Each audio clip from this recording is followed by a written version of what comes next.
My name is Audrey Pearson, 29 years old, and my entire life nearly fell apart when my parents tried to force me to marry a complete stranger after disowning me.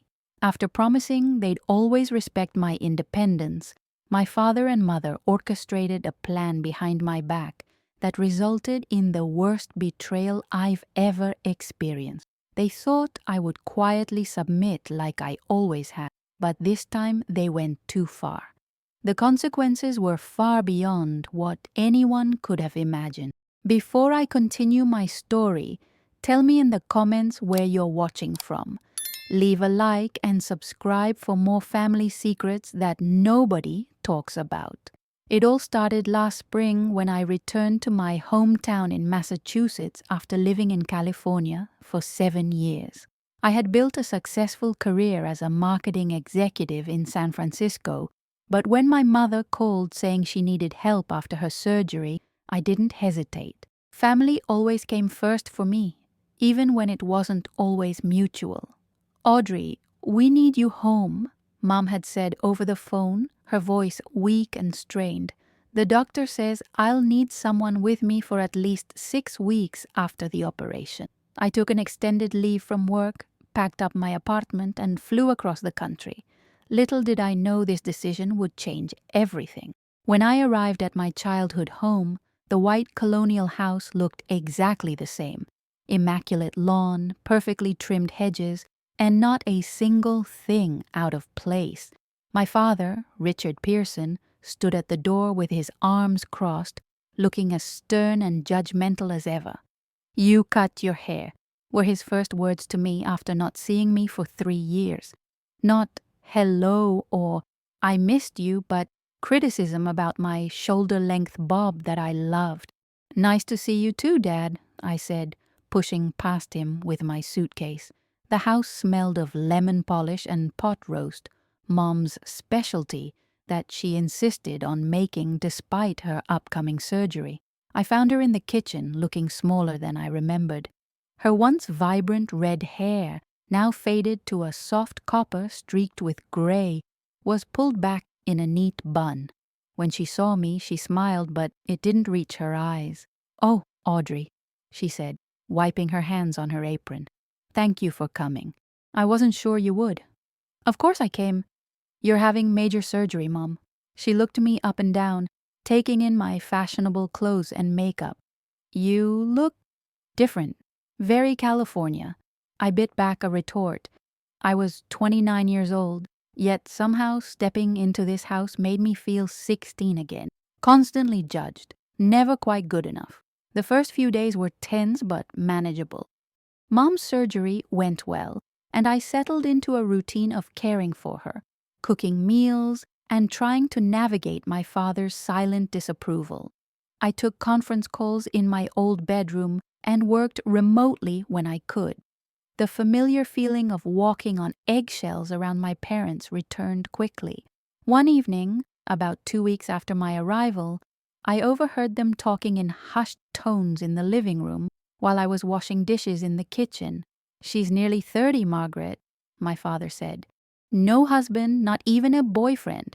This California lifestyle has ruined her. Richard, she has a good job. She's independent. Too independent. That's the problem. When we were her age, we already had a home. We're expecting a child. She's wasting her life on that career. What good is success if she's alone?" I stood frozen, water running over my hands, as I listened to them dissect my life choices. I wasn't surprised by my father's views. He had always been traditional, believing a woman's purpose was to be a wife and mother, but it still hurt. "James Sullivan's son is back in town," my father continued. "Divorced last year, no children. He's taking over his father's business. He'd be perfect for her." "Daniel Sullivan?" My mother sounded thoughtful. "I heard he's doing very well. But Audrey might not be interested. She doesn't know what's good for her. We should invite them for dinner. It's time she settled down with someone suitable." I turned off the water and stepped into the doorway. "So that's why you wanted me to come home? To set me up with Daniel Sullivan?" They both looked up, startled. My father's face hardened while my mother at least had the decency to look embarrassed. Audrey, we just want what's best for you, my mother said softly. What's best for me? You don't even know me anymore. I have a life in California, friends, a career I love, an apartment with an ocean view. I'm happy. Happy? My father scoffed. Running around in that godless city, working all hours, no family of your own. That's not happiness, Audrey. That's selfishness. His words stung like a slap. Selfishness? I dropped everything to come here when Mom needed me. How is that selfish? It's your duty, he said dismissively. And now it's time you thought about your duty to start a family. I stood there, speechless for a moment, before finding my voice again. I'm not having this conversation. I came here to help Mom recover, not to have my life choices questioned or to be set up with someone's divorced son. As I turned to leave, my father called after me. This isn't over, Audrey. You can't run from responsibility forever. I went up to my room and closed the door, leaning against it as tears threatened to spill. I knew then that the next 4 weeks were going to be much harder than I had anticipated. Chapter 2. The next morning I woke to find a note on the kitchen counter. Gone to church. Your mother needed fresh air. Back by noon. Set the table for lunch. We're having guests. My father's handwriting was as rigid and unyielding as the man himself. Guests. I knew exactly who they planned to invite, and my stomach churned at the thought. I spent the morning alternating between anger and anxiety, cleaning the house more aggressively than necessary to channel my frustration. By noon, the table was set, and I had changed into a simple blue dress, not to impress anyone, but because I refused to give my father ammunition about my California clothes. When the doorbell rang at 12:30, I steeled myself before opening it. Daniel Sullivan stood on the porch with a bottle of wine and an uncertain smile. He was tall with sandy brown hair, wearing a button-down shirt and khakis that screamed New England preppy. Next to him stood his father, James, a longtime friend of my parents and a prominent businessman in our small town. Audrey? James greeted me warmly. Look at you, all grown up and beautiful. It's been what, 10 years? At least, I replied, forcing a smile as I invited them in. Daniel's eyes lingered on me a moment too long, making me uncomfortable. My parents appeared from the kitchen, my mother moving slowly but smiling broadly. James, Daniel, thank you for coming. Audrey, doesn't Daniel look handsome? He's taking over Sullivan Construction now. The setup couldn't have been more obvious if they'd hung a banner reading "Potential Husband Here." Throughout lunch, my parents practically conducted an interview of Daniel while simultaneously listing my domestic abilities for his benefit. Audrey was always such a wonderful baker, my mother said, serving dessert. She made this apple pie from scratch. I actually bought it from the bakery down the street, I corrected, earning a sharp look from my father. Daniel, to his credit, seemed as uncomfortable as I was. When my father and his excused themselves to look at some renovation plans in the study, leaving my mother, Daniel, and me alone, he leaned over. I'm sorry about this, he whispered. My dad's been pushing me to settle down again since the divorce. I didn't know they were setting us up until we were in the car. I relaxed slightly. Not your fault. They've always been like this. Want to escape? I could use some air. We slipped out to the backyard, where the spring afternoon was cool but pleasant. Daniel turned out to be decent company when our parents weren't forcing us together. He'd taken over his father's construction business reluctantly, preferring his previous job as an architect. Why'd you come back then? I asked as we sat on the old wooden swing. Divorce made me reevaluate, and my mom got sick last year. Cancer. She's in remission now, but it scared me enough to move closer. He glanced at, what about you? Planning to stay in California? Absolutely. I've built a life there. This is just temporary. He nodded thoughtfully. Must be nice having that freedom. Before I could respond, my father's voice called from the back door. Audrey, a word, please. Inside, my father's expression was thunderous. What do you think you're doing? Taking him away from everyone like that. It looks desperate. Desperate? You're the one who arranged this whole thing without telling me. Lower your voice, he hissed. The Sullivans are important people in this town. Daniel is a good match, stable, successful, from a respectable family. I don't care if he's the Crown Prince of England, Dad. I'm not interested in being set up. I'm going back to California as soon as Mom is well enough. My father's face darkened. Your mother and I have discussed this. We think you should consider staying permanently. What? Why would I do that? Because this California experiment has gone on long enough. It's time you came home, joined the community, settled down. Daniel is interested. Anyone can see that. I stared at him in disbelief. This isn't the 1950s, Dad. I have a career, a life I've built. I'm not throwing that away to marry some guy you picked out for me just because he's respectable. Watch your tone, young lady. As long as you're under my roof. I'm here because Mom needed help, not because I needed your guidance on my life choices. Our argument was interrupted by my mother calling us for coffee. The rest of the afternoon was painfully awkward, with my father making pointed comments about Daniel's new house having plenty of room for a family, and my mother showing childhood photos that made me want to disappear into the floor. When the Sullivans finally left, my father immediately rounded on me. You embarrassed us today. Daniel is exactly the kind of man you should be with. I'm not looking for anyone right now, Dad. My career is my priority. A career! He spat the word like it was dirty. What good is a career when you're alone at 40 with no family? Is that what you want? If that's how it works out, yes, it's my life. Not while you're living here, it isn't.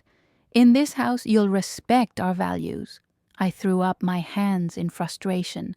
This is exactly why I left.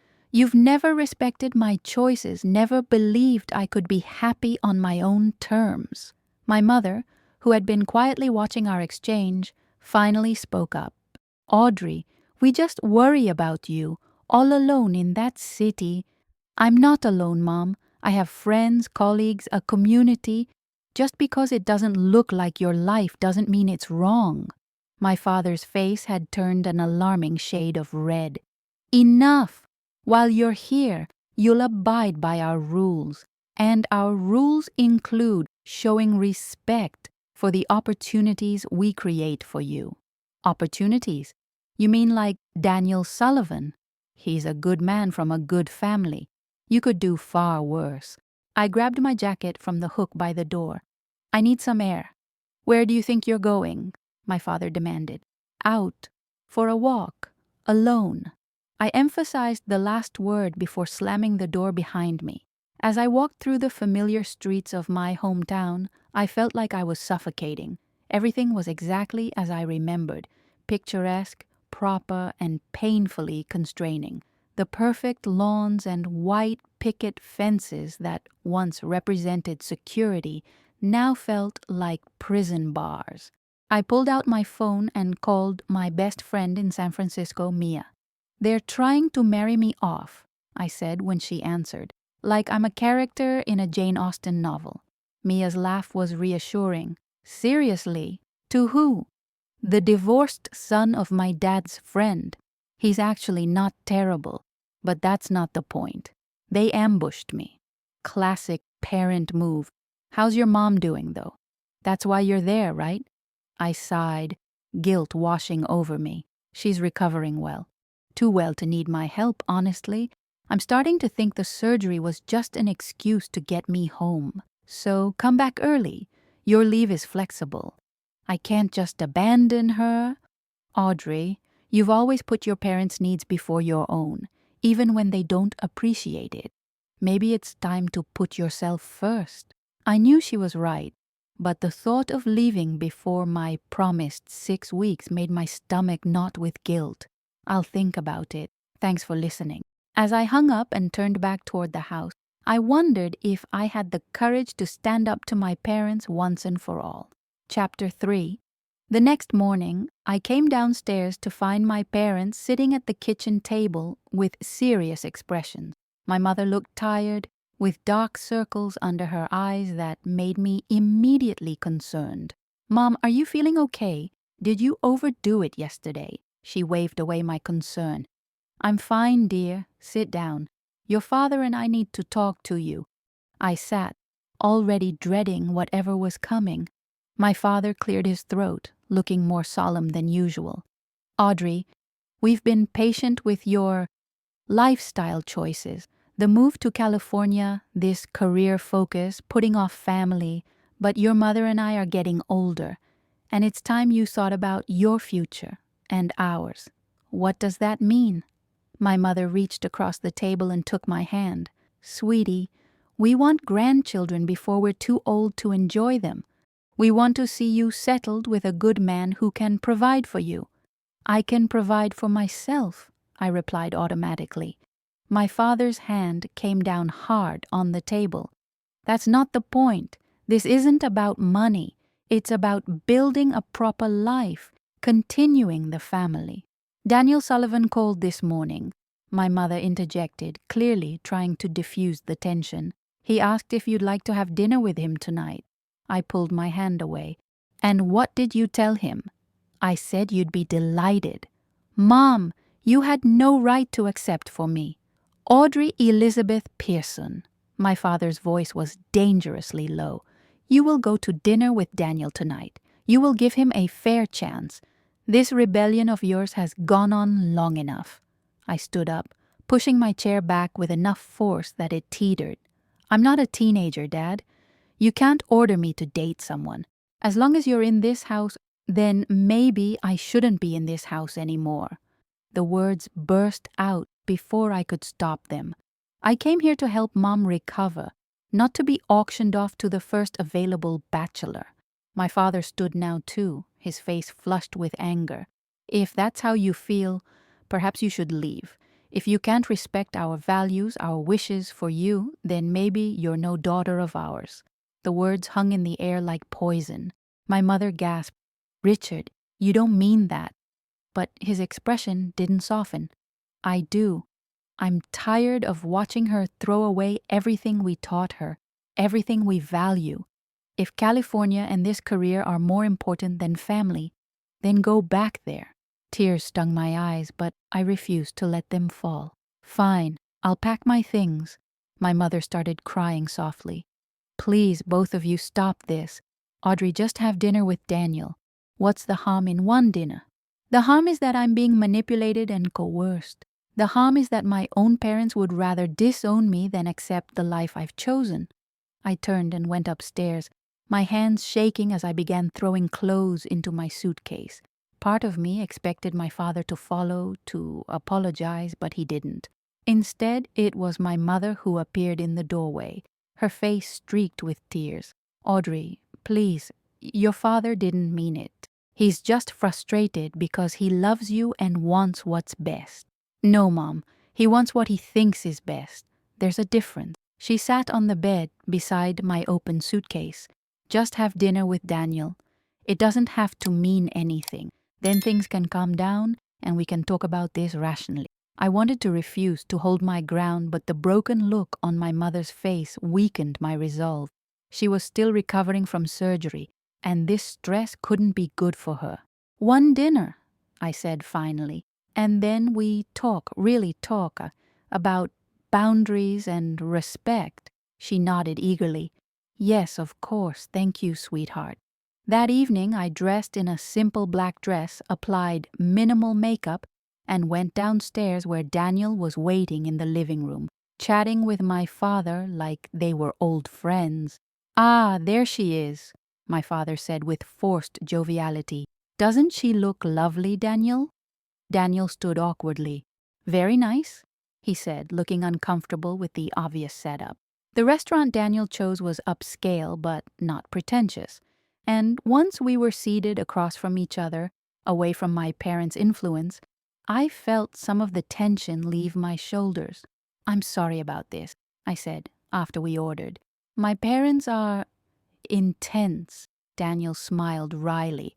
"Mine too. My dad spent the entire drive here giving me tips on how to close the deal with you, like you're a business acquisition." I couldn't help but laugh. What was his advice? Compliment your eyes, ask about your hobbies, but don't seem too interested in them, and make sure to mention my new boat at least twice. "You have a boat?" "No, but according to my father, women find boats impressive." We both laughed, and for a moment, it felt like a normal dinner between two people who might actually enjoy each other's company. "Look," Daniel said, his expression growing serious, "I know neither of us wants to be here under these circumstances, but since we are, why don't we just enjoy the meal and get to know each other as actual people, not our parents' idealized versions?" I nodded, relieved. I'd like that. As dinner progressed, I learned that Daniel was actually intelligent and funny. He understood my passion for my career because he'd had similar struggles with his father's expectations. The divorce had been amicable. They'd simply grown apart, and he wasn't desperate to remarry despite our parents' matchmaking. By dessert, I found myself genuinely enjoying his company. When he drove me home, he turned to me before we got out of the car. "I had a nice time tonight, Audrey. Not because our parents forced us together, but because you're actually someone I'd like to know better. But I also respect that your life is in California and you're not looking for anything here." His honesty was refreshing. "Thank you for understanding. I had a nice time too." When we walked into the house, my parents were waiting up like I was a teenager returning from prom. My father immediately pounced. "How was dinner? Daniel, would you like some coffee?" "Actually, sir, I should head home. Early meeting tomorrow." Daniel turned to me. "Thanks for a lovely evening, Audrey." After he left, my parents looked at me expectantly. "Well," my mother prompted, "he's wonderful, isn't he?" "He's nice," I admitted, "but that doesn't change anything. My life is still in California." My father's momentary good mood evaporated. "Still stubborn as ever. That boy is perfect for you, and you're too blind to see it." "Dad, please, I'm tired and I don't want to fight again." "Fine, but this discussion isn't over." As I climbed the stairs to my room, I wondered how many more days of this I could endure before something, or someone, broke completely. Chapter 4. The truce didn't last long. The next morning, I came downstairs to find my parents huddled with an older couple I didn't recognize. They fell silent as I entered the kitchen, their expressions a mix of conspiracy and anticipation that immediately put me on edge. "Audrey," my mother said with false brightness, "come meet the Kellers. Robert is a colleague of your father's from the firm." I shook hands politely while noticing the watchful eyes of Mrs. Keller assessing everything from my posture to my clothes. "And this is their son William," my mother continued as a man in his mid-30s stepped in from the living room. William Keller was conventionally handsome with dark hair and a confident smile that didn't quite reach his eyes. He extended his hand. "Pleasure to meet you, Audrey. I've heard so much about you." The setup was so transparent it was almost laughable. Less than 24 hours after the dinner with Daniel, my parents had already lined up another candidate. This wasn't just matchmaking anymore. It felt desperate and controlling. "Would you excuse us for a moment?" I said with a tight smile. "Mom, Dad, kitchen, now." Once in the kitchen, I kept my voice low but couldn't contain my anger. "What is happening? Another setup? After everything we discussed?" My father crossed his arms defensively. The Kellers were already coming for brunch. "William is recently back from Chicago, looking to settle down. He's a junior partner at my firm. I don't care if he's the CEO. This has to stop. I told you I'm not interested in being matched up." My mother wrung her hands anxiously. But Audrey, William is such a catch. Harvard Law comes from a wonderful family. Mom, please listen to me. I am not staying in Massachusetts. I am not looking for a husband. And I am certainly not going to be paraded in front of your friends' sons like some prize heifer at a county fair. My father's face darkened. You will lower your voice and show some respect. The Kellers are important clients. Then you entertain them. I'm going out. I turned to leave, but my father grabbed my arm. You are not walking out on this brunch. These are respected people in this community. I pulled my arm free. A community I don't live in anymore. I've tried to be patient to understand your perspective, but this is going too far. Too far? My father's voice rose. What's too far is throwing away everything we've given you, everything we've taught you about duty and family for some selfish California lifestyle. Richard, my mother cautioned, glancing toward the dining room where the Kellers were undoubtedly hearing every word. I took a deep breath, trying to regain control. I will sit through brunch. I will be polite. But this is the last time, Dad. The absolute last time. Brunch was excruciating.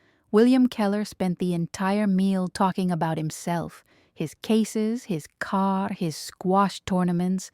Every few minutes, my parents would interject with some glowing comment about me, usually inaccurate or outdated. Audrey was always so wonderful with children, my mother said at one point. She used to babysit for the whole neighborhood. I had hated babysitting. I only did it because my parents insisted it would teach me responsibility. She makes the most delicious pot roast, my father added later, just like her mother. I hadn't cooked a pot roast in my life. By the time dessert was served, I was mentally composing flight schedules back to San Francisco. William seemed to sense my disinterest and compensated by talking even more about himself. After the Kellers finally left, the argument I'd been holding back exploded. That's it. I'm booking a flight back to San Francisco tomorrow. My father slammed his fist on the counter. You're running away again, just like you always do when things get difficult. I'm not running away. I'm returning to my life, the life I built, the life I'm proud of. Proud? He scoffed. What's there to be proud of? A job that will replace you the minute you leave? An empty apartment? No husband, no children, no legacy? My legacy isn't measured by who I marry or how many children I have. It's in the work I do, the difference I make, the life I choose to live on my terms. Your terms, he spat. Always your terms. Never considering what your choices do to this family, to your mother and me. My mother stepped between us. Please, both of you, stop this. Audrey, you promised to stay 6 weeks. Your father and I just want what's best for you. No, Mom. You want what you think is best, what fits your vision of a good life. But it's my life, not yours. My father's voice dropped to a dangerous quiet. If you walk out that door before your mother is fully recovered, if you choose that life over your family, then you're no daughter of ours. The words hit me like a physical blow. My mother gasped, Richard! I mean it, he continued, his eyes cold. We've indulged this California fantasy long enough. It's time you grew up and accepted your responsibilities. Daniel Sullivan is interested in you. The Kellers think William would be a perfect match. Either option would give you a respectable life here, close to home. Are you actually giving me an ultimatum? Stay and marry someone you choose or be disowned. I'm giving you a choice, family or selfishness. I looked at my mother, hoping she would defend me, but she just stood there with tears in her eyes, saying nothing. Then I guess I'm not your daughter anymore, I said, my voice breaking, because I won't give up my life to live yours. I ran upstairs and threw my belongings into my suitcase, tears blurring my vision. This wasn't how I'd imagined my homecoming would end, with broken relationships and cruel ultimatums. But I wouldn't sacrifice my identity, my independence, everything I'd built to satisfy my parents' outdated expectations. As I zipped my suitcase, my phone rang. It was Daniel Sullivan. "Audrey? Sorry to call out of the blue, but I wanted to see if you'd like to grab coffee tomorrow. No parents, no pressure, just coffee." I hesitated. Under different circumstances, I might have said yes. Daniel was genuinely nice, and in another life, we might have had a chance. But now, he was inextricably linked to my parents' manipulation. "I'm sorry, Daniel. I'm actually leaving tomorrow, going back to California earlier than planned." "Oh," he sounded disappointed. "Family stuff? You could say that." I paused. "My father has basically disowned me because I won't marry you or William Keller." "What? That's insane. We had one dinner." "Welcome to the Pearson family dynamics. Anyway, I just wanted to say I enjoyed meeting you, despite the circumstances." After hanging up, I finished packing and booked a flight for the following morning. I would spend the night at a hotel rather than endure another night under my parents' roof. As I carried my suitcase downstairs, my mother was waiting at the bottom, her face pale and drawn. "Please don't go like this," she pleaded. "Your father will calm down. He always does." "And then what, Mom?" "We pretend this never happened until the next time he tries to control my life? I can't do this anymore. He loves you, we both do. We just want to see you settled and happy." "I am happy, Mom. Why can't you see that? My life in California makes me happy. My career makes me happy. Why isn't that enough for you?" She had no answer, just more tears. I hugged her goodbye, knowing in my heart it might be the last time for a very long while. My father was nowhere to be seen as I walked out the door. I called a taxi and waited on the porch, staring at the home that no longer felt like mine, wondering if families ever truly accept each other for who they are, not who they wish each other to be. Chapter 5. The taxi had just pulled up when Daniel's car screeched to a halt in front of the house. He jumped out, looking agitated. "Audrey, wait. Don't leave yet." I set my suitcase down, confused. "Daniel, what are you doing here?" He ran a hand through his hair, clearly uncomfortable. "Your father called my father, who called me. They're planning something." My stomach dropped. "What kind of something?" "An engagement announcement in the local paper for us." "What?" I nearly shouted. "We had one dinner." Daniel nodded grimly. "Apparently that's enough for them. My father said, and I quote, 'The Pearsons are on board. The announcement runs Sunday. Don't mess this up.'" I felt dizzy with anger and disbelief. "They can't do that. We're not engaged. We barely know each other." "I know. That's why I came to warn you. This is crossing a line." Just then, the front door opened and my father stepped out, his expression changing from surprise to anger when he saw Daniel. "What's going on here?" he demanded. I turned to face him, fury overriding any remaining guilt. "An engagement announcement. Really, Dad? You were going to announce my engagement to a man I've met exactly once, without even telling me?" My father's face flushed, but he didn't deny it. "It was going to be a surprise, something to help you see what a good match this would be." "A surprise? This isn't a birthday party. This is my life." Daniel stepped forward. "Mr. Pearson, with all due respect, this isn't right. Audrey and I barely know each other. We're not engaged. You had dinner. You got along well. Sometimes that's all it takes." My father's tone was dismissive. "Your father agrees it's a solid foundation." "My father doesn't get to decide who I marry," Daniel said firmly. "And neither do you." My mother appeared in the doorway, looking confused. "What's happening?" "Dad was planning to announce my engagement to Daniel in the Sunday paper, without asking either of us." Her hand flew to her mouth. "Richard, you didn't." "It was going to push things along," my father said defensively. "These two are perfect for each other. They just need a little encouragement." "Encouragement?" I repeated incredulously. "This isn't encouragement, it's coercion. It's controlling and manipulative and completely crosses every normal boundary. I was trying to help you. By lying to the entire town, by trapping me and Daniel in a fake engagement. How is that helping? Daniel put a steadying hand on my shoulder. Mr. Pearson, I think we all need to take a step back here. Audrey and I are both adults who can make our own decisions about our lives. If we were to date or get engaged, that would be our choice, not something orchestrated by our parents. My father's face hardened. Young man, I don't recall asking for your opinion. This is a family matter. It became my matter when you decided to announce my engagement without my knowledge or consent, Daniel replied evenly. The taxi driver honked, reminding us he was waiting. I picked up my suitcase again. I'm leaving. This has gone beyond ridiculous into completely unacceptable. Audrey, please, my mother begged. Let's talk about this. There's nothing to talk about. Dad tried to force me into an engagement with a man I barely know because he can't accept that I have my own life, my own choices. My father's expression was stone. If you leave now, don't expect to be welcomed back. Richard, my mother gasped. I mean it, he continued. You've defied us at every turn, thrown our values back in our faces.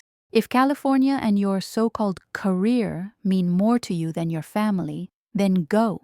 I looked at him, really looked at him, and for the first time saw not the intimidating father of my childhood, but a man afraid of change, of losing control. It didn't excuse his actions, but it helped me understand them. I'm going, I said quietly. Not because I don't love you both, but because I deserve better than this. I deserve to be respected as an adult who can make her own choices. I turned to Daniel. Thank you for warning me. I'm sorry you got dragged into this mess. He shrugged. Not your fault. For what it's worth, I think you're making the right choice. As I put my suitcase in the taxi, my mother rushed down the steps and embraced me, sobbing. Please don't go like this. We'll work it out. I hugged her back, tears stinging my eyes. I hope we can, Mom. But it has to be on different terms. I won't be manipulated or controlled anymore. My father remained on the porch, rigid and unmoving. I gave him one last chance. Dad, is there anything you want to say? He looked away. You've made your choice. With a heavy heart, I got into the taxi. As we pulled away, I watched my childhood home recede in the rear window, feeling both grief and relief wash over me. The taxi had only gone a block when Daniel's car appeared beside us, and he signaled for the driver to stop. Can I give you a ride to the airport? He asked when I rolled down the window. It's the least I can do after all this drama. I hesitated, then nodded. After paying the taxi driver, I switched to Daniel's car, feeling exhausted from the emotional whiplash of the morning. I'm really sorry about all this, I said as we drove. My parents they're not usually this extreme. Chapter 5 continued. Daniel glanced at me. Actually, my dad can be pretty similar, always planning my life for me. That's partly why I left for Chicago after college, needed some breathing room. And now you're back. My choice this time. Mom's cancer scare changed things, made me realize I wanted to be closer but on my terms. He paused. You know, it's possible to love your family without letting them control you. His words resonated with me. I'm still figuring that part out. We drove in comfortable silence for a while before Daniel spoke again. For what it's worth, I think what you're doing is brave. Standing up for yourself, choosing your own path. It doesn't feel brave. It feels heartbreaking. The two aren't mutually exclusive. When we reached the airport, Daniel helped me with my luggage. Before I headed into the terminal, he handed me his card. If you ever want to talk or need someone who understands complicated parents, give me a call. No pressure, no expectations, just a friend. I took the card, touched by his kindness. Thank you for everything. On the flight back to San Francisco, I stared out the window at the clouds below, feeling both lighter and heavier than when I'd left California 6 weeks earlier. Lighter because I was returning to the life I'd built for myself. Heavier because of the price I'd paid for my independence. My phone chimed with a text from my mother. "Please call when you land. I love you." No message from my father. When I arrived at my apartment, the familiar view of the Bay Bridge through my windows felt like a warm embrace. I'd missed this place, this life, more than I'd realized. I called Mia, who came over immediately with wine and sympathy. "So they tried to marry you off and then disowned you?" she summarized after I recounted everything. "That's next-level parental control. And the fake engagement announcement was the final straw," I added, sipping my wine. "I still can't believe they would go that far." "What are you going to do now?" I shrugged. "Focus on work, try to process everything, figure out if there's any way to salvage my relationship with them that doesn't involve surrendering my autonomy. And Daniel, sounds like he turned out to be a decent guy despite the circumstances." I thought about his parting words, the card now sitting on my coffee table. He was, but he's part of that world, that life. Even if we did hit it off, we live on opposite coasts. Distance isn't always a deal breaker, Mia pointed out. It's not just distance, it's complicated. Over the next few weeks, I threw myself back into work, grateful for the distraction. My boss was surprised by my early return, but pleased to have me back. I texted with my mother occasionally, short, careful conversations that avoided the subject of my father or my abrupt departure. One night, about a month after I'd returned to California, my phone rang with an unknown Massachusetts number. Thinking it might be my mother calling from a different phone, I answered. "Audrey, it's Daniel Sullivan." I sat up straighter, surprised. "Daniel, hi. I hope it's okay that I called. I got your number from your mom." "You've been talking to my mom?" He chuckled. "Not exactly by choice. She cornered me after church last Sunday." "That sounds like her. Is everything okay?" There was a pause before he answered. "Your dad had a health scare last week. Nothing major. Elevated blood pressure that sent him to the ER. He's fine now, but it shook him up." My heart raced with worry and guilt. "My mom didn't tell me. She said she didn't want to worry you, and your dad asked her not to call. But I thought you should know." "Thank you for telling me." I hesitated. "How is he really?" "Physically, he's okay. They've adjusted his medication. But I think it's made him reflect a bit. He's asked about you a couple of times." I felt a lump form in my throat. "He has?" "Nothing direct. Just casual questions about whether I've heard from you, how you're doing." I didn't know what to make of that. "And the engagement announcement?" "Never happened. I think your mom put her foot down on that one." After we hung up, I sat staring at my phone for a long time, thinking about my father's health scare, about the fragility of life and relationships. Despite everything, I didn't want things to end this way between us. The next morning, I called my mother. "Why didn't you tell me about Dad?" She sighed heavily. "He made me promise not to. You know how he is about appearing weak. Is he really okay?" "The doctor says yes, as long as he follows the new regimen. But it frightened me, Audrey. Seeing him in that hospital bed." Her voice broke. "I'm coming home," I said, the decision crystallizing as I spoke. "Just for the weekend, to check on both of you. Your father, I know he's still angry, but I need to see for myself that he's okay." 2 days later, I was on a flight back to Massachusetts, a mix of determination and anxiety churning in my stomach.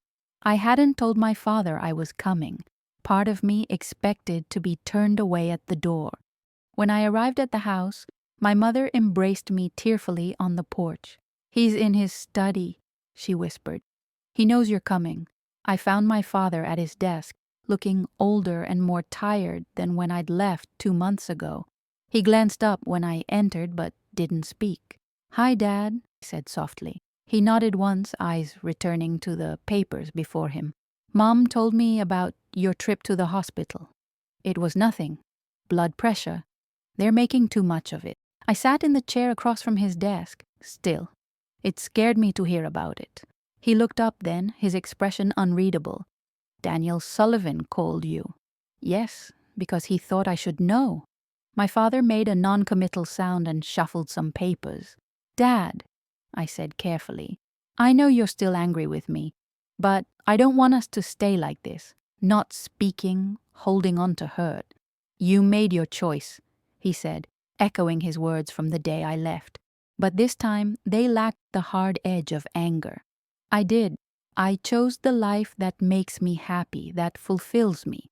But that doesn't mean I don't love you and Mom. He was silent for a long moment. Your mother misses you terribly. I miss her too. And you. He sighed, removing his reading glasses and pinching the bridge of his nose. When they took me to the ER, do you know what I thought about? All the things left unsaid between us. All the ways I've failed as a father. Dad, let me finish. I was raised to believe a father's job was to guide his children, to show them the right path. My father was strict, uncompromising. It was the only way I knew to parent. He looked at me directly. But seeing you standing up to me, choosing your own way despite the cost, it made me realize you're stronger than I ever gave you credit for. I blinked back tears, surprised by his words. I don't understand your choices, he continued. This California life, prioritizing career over family, it goes against everything I believe. But you're my daughter, my only child, and life is too short for ultimatums. It wasn't an apology, not exactly, but from my father it was a monumental concession. I don't expect you to understand my choices, I said gently. I just want you to respect that they're mine to make. He nodded slowly. I'm trying to. Your mother is helping me see things differently. We talked for over an hour, really talked, perhaps for the first time in my adult life. There were difficult moments, old arguments that threatened to resurface, but we navigated them carefully, both of us aware of the fragile new understanding between us. When I left the study, my mother was waiting anxiously in the kitchen. How did it go? It's a start, I said, hugging her. A good start. That evening, Daniel came over for dinner, invited by my mother, but with my father's knowledge and apparent approval. The four of us shared a meal that was awkward at times, but lacked the manipulative undercurrent of our previous gathering. After dinner, Daniel and I walked in the backyard, the early summer air warm and fragrant with my mother's roses. Thank you for calling me about my dad, I said. It made a difference. I'm glad. A family's complicated but important. I studied him in the fading light. You know, under different circumstances, I might have enjoyed getting to know you better. He smiled. Maybe these are the different circumstances. I live in California. You're here. True, but planes exist. Phones exist. We could see where it goes, no pressure. I considered his words. My parents would be insufferable about it. He laughed. Probably. But we wouldn't be doing it for them.